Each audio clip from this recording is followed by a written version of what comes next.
Now the next chapter that we will study is about services marketing. This is very important chapter from the viewpoint of business or any kind of job that we undertake, because most of the industries are now offering services, right? So let us start this chapter. First, we need to understand what is service. The definition of service is in front of you.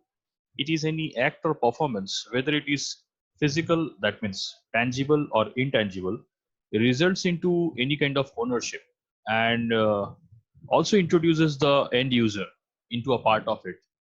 It can be physical, it can be non-physical, but the participation of the service provider and the end user has to be there, right?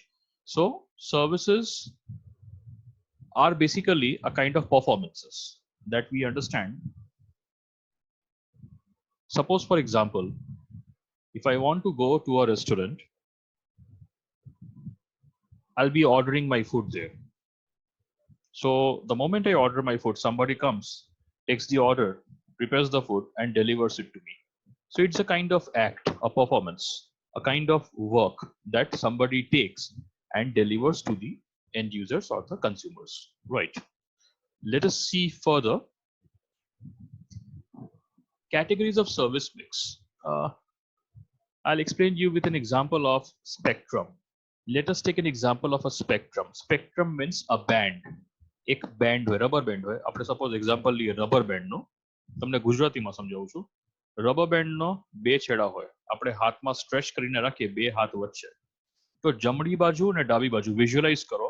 આંખ બંધ કરીને જોવાની કોશિશ કરો. એક રબરને હાથમાં stretch કરો બે હાથમાં ભરાવીને અંગૂઠા વચ્ચે, અને એક જમણી બાજુ ને એક ડાબી બાજુના બે ખૂણા આવશે. સપોઝ આપણે એક્ઝામ્પલ લઈએ, the right side it is pure tangible, that means goods, solid, આપણે ટચ કરી શકીએ. ઓકે, હવે રાઈટ થી ધીમે ધીમે લેફ્ટ તરફ ગયા, થોડુંક આગળ વધ્યા, થોડુંક જ, વચમાં નથી આવ્યા, વચમાંના પહેલા થોડુંક, પણ છેડા રાઈટ થી થોડુંક આગળ આવ્યા. એમાં આવે છે ગુડ્સ એકમ્પેની વિથ સર્વિસીસ. એટલે મેં લેપટોપ લીધો કે મોબાઈલ ફોન લીધો, હવે એ લેવા પછી મને સર્વિસ મળશે ને, પહેલા તો સર્વિસ નહીં મળે, પહેલા મારે એ વસ્તુ લેવી પડશે. સો ગુડ્સ મીન્સ ટેન્જિબલ, પહેલા ટેન્જિબલ આવશે પછી ઇનટેન્જિબલ આવશે, પછી આવશે હાઇબ્રિડ, એટલે 50% આપણે રબરના બેન્ડના વચ્ચે આવ્યા, 50% સર્વિસ છે, 50% ગુડ્સ છે. હવે તમે જોવો છો આપણે વધારે ટેન્જિબલ થી ઇનટેન્જિબલ તરફ મૂવ કરીએ છીએ, એટલે રબરના લેફ્ટ સાઈડમાં, એટલે મારા ડાબા હાથ તરફ મૂવ કરીએ છીએ આપણે. વहाँ પહેલું શું આવશે? Service accompanied by goods. નો મતલબ છે, સપોઝ એક્ઝામ્પલ કોઈ નાનું બાળક હોય, આપણે એને ક્રેશમાં રાખ્યું હોય, તો ક્રેશમાં રાખવાનો પર્પઝ એ નથી કે એને ખાવા પીવાનું આપે, રાઈટ? પણ આપણે એની પાસે જે સર્વિસ લેશું, એ સર્વિસને આપણે શું કેના માટે રાખ્યું છે? એને ધ્યાન રાખવા માટે. તો આપણે જ્યારે એને ધ્યાન રાખવા માટે રાખ્યું છે, તો ઓબ્વિયસ છે કે ભાઈ 10 કલાક 8 કલાક જેટલા કલાક એને ધ્યાન રાખવાનું હોય, તો એને સાથે રમવા માટે કઈ રમકડા આપશે કે ખાવા માટે કઈ વસ્તુ આપશે. તો પહેલી વસ્તુ શું થઈ? હું સર્વિસ લેવા ગયો, એના પછી મને શું મળ્યું? ટેન્જિબલ આઇટમ્સ મળી. I think you are getting my point, right? અને ફાઇનલી એકદમ ડાબા હાથના હું રબરના એક્સ્ટ્રીમ એન્ડમાં આવી જાઉં તો પ્યોર સર્વિસ, જે અત્યારે ટીચિંગ છે, ડોક્ટર છે, ડાન્સર છે, આ બધા પ્યોર સર્વિસ છે, right? Okay, so this is what I cold as a spectrum, a band. Please remember this things. Service distinction એને આપણે કયા ભાગમાં અલગ અલગ કરી શકીએ? ઇક્વિપમેન્ટ બેસ્ડ ઓર પીપલ બેસ્ડ સર્વિસ. એટલે આપણે ડોક્ટર પાસે જઈએ છીએ તો ભાઈ આંખનું મશીન છે, ઇક્વિપમેન્ટ બેસ્ડ સર્વિસ સારી છે. પીપલ બેસ્ડ, ડોક્ટર હોશિયાર છે, સારો છે, સારું ગાઈડ કરી શકે, સારું ટ્રીટમેન્ટ કરે છે. સર્વિસ પ્રોસેસીસ અલગ અલગ રેસ્ટોરન્ટમાં જઈએ તો ભાઈ ક્યાંય ખાવાનો ટેસ્ટ સારો ના હોય, ક્યાંય ખાવાનો ટેસ્ટ સારો હોય, તો સર્વિસ પ્રોસેસ અલગ હોય છે. Clients perception or presence is required. આપણે ક્લાયન્ટની પ્રેઝન્સ જોઈએ છે. સલૂનમાં વાળ કપાવવા જઈએ તો આપણે એમ ના કહી શકીએ ભાઈ મારું માથું તું લઈને જા, વાળ કપાઈને પાછું ફિટ કરી દેજે. Very simple, right? Funny example, but we have to understand them. Client's presence is required in lot many services. Personal needs or business needs, આપણે એના માટે બી સર્વિસને બી યુઝ કરીએ છીએ, પોતાના યુઝ માટે અથવા બિઝનેસ માટે. ઓબ્જેક્ટિવ ને ઓનરશિપ. સર્વિસનું એક ઓબ્જેક્ટિવ ફિક્સ છે કે ભાઈ કસ્ટમરને કે એન્ડ યુઝરને કંઈ આપે છે, એનું ઓનરશિપ હોય છે, એટલે એને ટ્રાન્સફર કરે છે. આપણે આજે એક વસ્તુ માર્કેટમાં બજારમાંથી મેં ફૂડ ઓર્ડર કર્યો, મારા ફૂડ આવ્યું, તો એ ઓનરશિપ હવે જે બનાવવાળો હતો એના હાથમાંથી મારા હાથમાં આવી ગઈ છે, રાઈટ? તો આ બધા સર્વિસના થોડા ડિસ્ટિંક્શન્સ છે જે પ્રોડક્ટ કરતા અલગ હોય છે થોડાક નેચરમાં, રાઈટ? આગળ જતા આપણને વધારે હવે ખબર પડશે. Let us see the differences of services, right? Distinctive characteristics. Intangibility, એનો સૌથી પહેલો આવે છે. ઇનટેન્જિબિલિટી મતલબ શું? વસ્તુ આપણે એને અડી નથી શકતા, આપણે એને ખાલી ફીલ કરી શકીએ છીએ, મહેસૂસ કરી શકીએ છીએ, right? Right now you have met me. We have met each others for almost 3 to 4 times, right? Now you can hear my voice. The moment you hear my voice, you can feel that I'm standing in front of you. I'm dictating in front of you the lecture. Intangibility. I can just experience. I can just feel. Inseparability. જે service provider છે તમે એની સાથે એ સર્વિસને અલગ નહીં કરી શકો.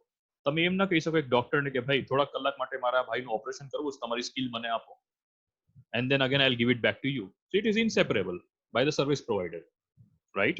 Variability, that means it is heterogeneous in nature. Services are always different. The moment you go to one restaurant, you go there for 10 times, you will see there will be a slight difference, variation. A variation has to come in that service industry, right? Variation means થોડુંક અલગ હશે. તમારા ઘરમાં બી same જમવાનું તમે રોજ બનાવતા હો, થોડોક તમને ટેસ્ટમાં ફરક તો ક્યારે લાગવાનો છે જ. That is variability, or it is also known as heterogeneous. That means it is little different. It is not same. And finally, perishability. That means what? Service ને તમે સ્ટોર નહીં કરી શકો. એ ખરાબ થઈ જશે. સપોઝ ફોર એક્ઝામ્પલ જુનાગઢથી રાજકોટ મારે કોઈ બસ મોકલાવી છે. બસનું એ એસટી બસ છે, એનો ટાઈમ છે ઉપડવાનો બપોરના 12 વાગે. 50 સીટ છે, એમાં 40 સીટ ભરાણી, બાકીની બસ ઉપડી ગઈ ને બસને કીધું કે જુનાગઢથી રાજકોટ તમારે જવાનું છે, વચમાં ઊભી નથી રહેવાની બસ. તો એ 10 સીટ તો એની સડી ગઈ. એ સર્વિસ જે આપણને પ્રોવાઈડ કરે છે રાજકોટમાં આવીને ઊભી રહેશે. 10 seat is perishable in nature. You cannot store it. તમે એને ફ્યુચર માટે યુઝ ના કરી શકો. એટલે સર્વિસ ઇન્ડસ્ટ્રીમાં પેરિશેબિલિટી બહુ ઇમ્પોર્ટન્ટ પેરામીટર છે.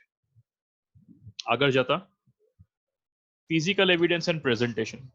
સર્વિસના અંદરમાં પ્લેસ, જગ્યા, પીપલ આપણે વાત કરી શકીએ. એનું આપણે કહી શકીએ કે માણસ કેવો સારો છે, સર્વિસ કેવી સારી આપે છે. અને ઇક્વિપમેન્ટ્સ, જે વસ્તુથી જે સામગ્રી જે આપણને સર્વિસીસ આપતા હોય છે, તો they use lot many different types of equipments to give us service, right? These are my physical evidence. That means એને હું અડી શકું છું, એને હું જોઈ શકું છું. એના માધ્યમથી કસ્ટમરને સેટિસ્ફાઈ કરી શકે છે.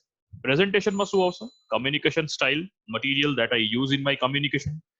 પ્રેઝન્ટેશન્સ, સિમ્બલ, સાઇન્સ, સાઇનેजेस હોય છે, એરો હોય છે, ડાયરેક્શન્સ હોય છે, અને price. These are my some presentations that I use in services. Now this is very important topic and you have to pay very important attention over here. તમે અહીંયા જોવો છો આ ટોપિકમાં, સ્લાઇડમાં અહીંયા બે, આ એક લાઈન પાસ થઈ છે અને એક અહીંયા એક લાઈન પાસ થઈ છે. આ વાળી જે લાઈન છે ને, આ જે લાંબી લાઈન અહીંયા ગઈ છે, હોરિઝોન્ટલ લાઈન, આને કહેવાય લાઈન ઓફ ઇન્ટરેક્શન. સર્વિસ બ્લુપ્રિન્ટનો મતલબ શું? આજે હું અહીંયાથી મારા ઘરેથી બેંકમાં જઈશ, બેંકમાંથી કામ પતાવીને ઘરે આવીશ, તો એની એક એક ડિટેલ, હું અહીંયાથી ઘરેથી ગયો, શું વસ્તુ યુઝ કરી, કેવી રીતે પહોંચ્યો, વાં કોણે મળ્યો, શું કામ કર્યું, ઓલોએ કેવી રીતે કામ કર્યું, પછી મને કામનો આન્સર આપ્યો, હું મારા ઘરે આવ્યો, પાછો કેવી રીતે આવ્યો, ઘરે આવીને stop. This is complete blueprint of this service industry, right? હવે તમને આ સમજાવીશ. આનું એક્ઝામ્પલ આ લોકોએ બેંકનું લીધો છે. તમે ઉપરમાં અહીંયા જોઈ શકો છો બેંકના અલગ અલગ ડિફરન્ટ કાઉન્ટર્સ છે, નામ આપેલા છે બધાના અહીંયા. અને અહીંયા કસ્ટમર કોન્ટેક્ટ પોઈન્ટ છે, રાઈટ? અહીંયા કેશ રિસીવ થાય છે, કસ્ટમર આવ્યો, કસ્ટમરે શું કીધું, અહીંયા બેંકમાં ગયો, એને કેશ રિસિપ્ટ અહીંયા જમા કરી, એને ઓફર કંઈ જોતી હોય કે પૈસા વિથડ્રો કરવા છે from the counter. E customer જે ઇન્ટરેક્ટ કરે છે એ કોની યારે ઇન્ટરેક્ટ કરે છે? કેશિયરની સાથે. કેશ મેનેજર અહીંયા બેઠો છે, રાઈટ? ઓકે, કસ્ટમર અહીંયાથી આ બધા સુવિધા લેવા માટે આવ્યો છે, બેંકમાંથી આ બધી સુવિધા છે, 5 અહીંયા નામ લખેલા છે, અહીંયા કેશિયર પાસેથી લેવા આવ્યો છે. તો આ જે કોન્ટેક્ટ પોઈન્ટ છે, જે લાઈન છે, આ હોરિઝોન્ટલ લાઈન જે ડ્રો કરી છે, this line is called as line of interaction. એટલે કસ્ટમર બેંકના કેશિયર પાસથી કે મેનેજર પાસથી અહીંયા આ બધી સુવિધા માટે ડિસ્કસ કરવા આવ્યો છે, બરાબર? પણ તમે સોરી, અહીંયા તમે આ સ્લાઇડ જુઓ, આ સ્લાઇડમાં અહીંયા બિલ વેરિફિકેશન છે. કસ્ટમરને ઈ બિલ વેરિફિકેશનની સાથે કંઈ કામ નથી. He has no work to do with this bill verification person.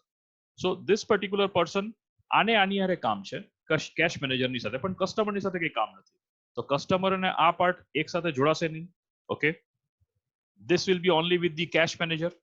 Further, cash manager accounts વાળાની સાથે અંદરમાં ડિસ્કસ કરે છે કે ભાઈ મારા પાસે પૈસા નથી, તમે મને રિઝર્વમાંથી પૈસા આપો. જે કસ્ટમર જોઈ શકશે નહીં જોઈ શકે, રાઈટ? ઈ કોની હારે ડિસ્કસ કરે છે? એકાઉન્ટ્સ મેનેજર અહીંયા સપોર્ટ સ્ટાફની હારે. તો આ વાળી શું છે? Line of visibility. કસ્ટમર માટે આ વાળી જે લાઈન છે ને એ ઇનવિઝિબલ છે, કેમ કે કસ્ટમરે કેશિયરની હારે વાત કરી. હવે કેશિયર અંદરમાં કોની હારે વાત કરે, શું કામ કરે છે, જે કસ્ટમરને બેનિફિટ દેવો છે, એને દેખાતું નથી. So this is line of visibility. Line of visibility કોના વચ્ચે હોય? એમ્પ્લોયીના વચ્ચે, અને બેક સ્ટેજમાં જે એમ્પ્લોયી છે એના વચ્ચે હોય છે લાઈન ઓફ વિઝિબિલિટી. અને આ ફાઇનલી બેક સપોર્ટ આવે છે. હવે તમને એક સિમ્પલ એક્ઝામ્પલ કહું. આપણે ગાડીની સર્વિસિંગ કરવી હોય તો એનું બ્લુપ્રિન્ટ આપણે બનાવી શકશું. હોટલમાં જઈએ છીએ એનું બ્લુપ્રિન્ટ બનાવી શકશું. કસ્ટમરનું ઇન્ટરેક્શન જેની હારે થાય છે that is what line of interaction end line of visibility, જેની સાથે એમ્પ્લોયનું ઇન્ટરેક્શન થાય છે. તમે આશા કરું છું તમે આ સમજી શક્યા હશો ને તમે આના ઉપરમાં પોતાના બ્લુપ્રિન્ટ્સ બનાવી શકશો. ઇન કેસ બ્લુપ્રિન્ટ્સમાં તમને ક્યાંય અટકે તો definitely we are in touch with each others, right?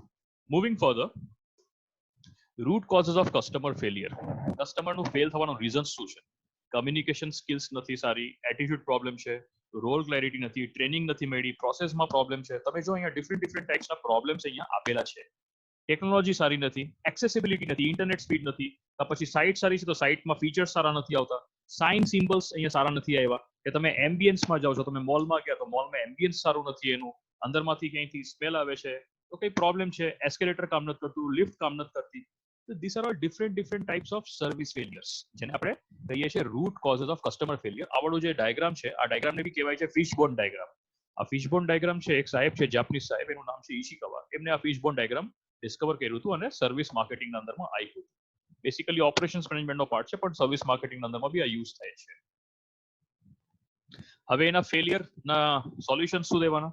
ભાઈ તમારી પ્રોસેસને રીડિઝાઇન કરો, પ્રોસેસને સારી રીતે બનાવો, ટેકનોલોજીને સારી રીતે કરો, કસ્ટમર્સને મોટિવેટ કરો, હાઈ સ્કિલ્ડ ટ્રેન્ડ સ્ટાફને સામે ઉભા રાખો જેને ક્લેરિટી હોય છે અને કસ્ટમર્સની મદદ કરી શકશે, રાઈટ?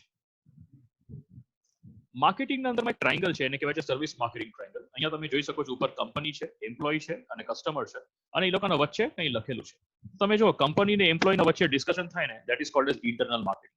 આજે તમે એક કંપનીમાં કામ કરો છે, એક્સિસ બેંકમાં, તમારો બોસ આવીને તમને ટ્રેન કરે, તમારી સાથે કંઈ વાત કરે, what is that? Internal marketing. એ તમને શીખવાડે છે. હવે એમ્પ્લોય ને કસ્ટમરના વચ્ચે શું થાય? Interactive marketing. કસ્ટમર તમારા બેંકમાં આવ્યો કોઈ સુવિધા લેવા માટે, તમે એની સાથે વાત કરશો, તમારો બોસ વાત નહીં કરે. What is that? Interactive marketing. Finally customers અને કંપનીના વચ્ચે શું માર્કેટિંગની વાત થતી હોય છે? External marketing. એટલે કંપની કસ્ટમર્સને પૂછે તમને સેટિસ્ફાઈડ છો? કસ્ટમર્સ ક્યારે કંપનીને રિપ્લાય આપે, એને એજીએમમાં જાય, એના વોટિંગ શેર વોટિંગમાં એનો રાઇટ્સ હોય છે. તો આ બધું શું છે? External marketing. So completely this triangle is called as service marketing triangle, જેમાં આ ત્રણેય જણા કંપની, એમ્પ્લોય અને કસ્ટમર આખું સર્વિસ ઇન્ડસ્ટ્રીને રન કરે છે. બેસ્ટ પ્રેક્ટિસીસ સર્વિસીસના અંદરમાં તમે જો monitoring system, management, top management અંદર આવવું જોઈએ, હાઈ સ્ટેન્ડર્ડ્સ હોવી જોઈએ પ્રોડક્ટના અંદર, સર્વિસના અંદરમાં, સ્ટ્રેટેજીસ હોવી જોઈએ કે આગળમાં જતા કસ્ટમરને કેવી રીતે અમે સેટિસ્ફાઈ કરી શકશું, કમ્પ્લેન્ટ્સ નહીં આવે. આ બધી શું છે? Best practices in services. Now factors leading two switching. Customers કેમ વયા જાય છે મૂકીને? આપણા મનમાં ઘણા પ્રશ્ન આવે છે. Why customers leave? Why they don't want to stay with a company?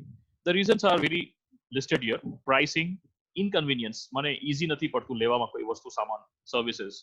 Core service failure, કે એ કંપની હવે સારી ફીચર્સ નથી આપી શકતી. રેસ્પોન્સિવ નથી. એથિકલ પ્રોબ્લેમ છે, કંપની ઈમાનદારીથી કામ નથી કરતી.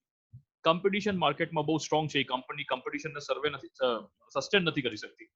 And response to service failure, company service failure થાય તો એને સારી રીતે એડ્રેસ નથી કરતી પ્રોબ્લેમને. So all this are the some of the common factors that leads into the failure of the company and customer switches. How you can improve them? Any just opposite. Listen to customers, reliable service આપો, leadership traits હોવી જોઈએ, કંપનીના અંદરમાં team work હોવું જોઈએ, employee research કરીને બહાર આવશે કે કસ્ટમરને નવી વસ્તુ શું જોઈએ છે, એના માટે અમે નવી વસ્તુ શું માર્કેટમાં ફેસ કરી શકીએ. સર્વિસ ડિઝાઇન, એટલે તમે જે સર્વિસ ઓફર કરો છો કસ્ટમરને, તમે એને કેટલી સારી રીતે આપી શકો છો, without any flows, without any errors, without any mistakes. So these are some of the qualities that we need to improve in services. Yes, this is very important for your exam also. Gap model. 5 પ્રકારના gap હોય છે. પરશુરામન કરીને અને જીટમલ કરીને ભાઈ છે, એમને આ ગેપ મોડેલ આખું ઇન્વેન્ટ કર્યું હતું. આને કહેવાય છે સર્વિસ ક્વોલિટી મોડેલ, અને શોર્ટમાં કહેવાય છે સર્ફ ક્વેલ મોડેલ.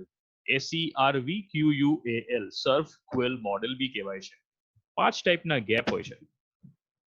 આ ગેપ તમને ડિટેલ્સમાં આના પછીના સ્લાઇડમાં, આના પછીના વિડીયોમાં તમને આખું આ ગેપ મોડેલનું આખું ડિટેલ આવશે.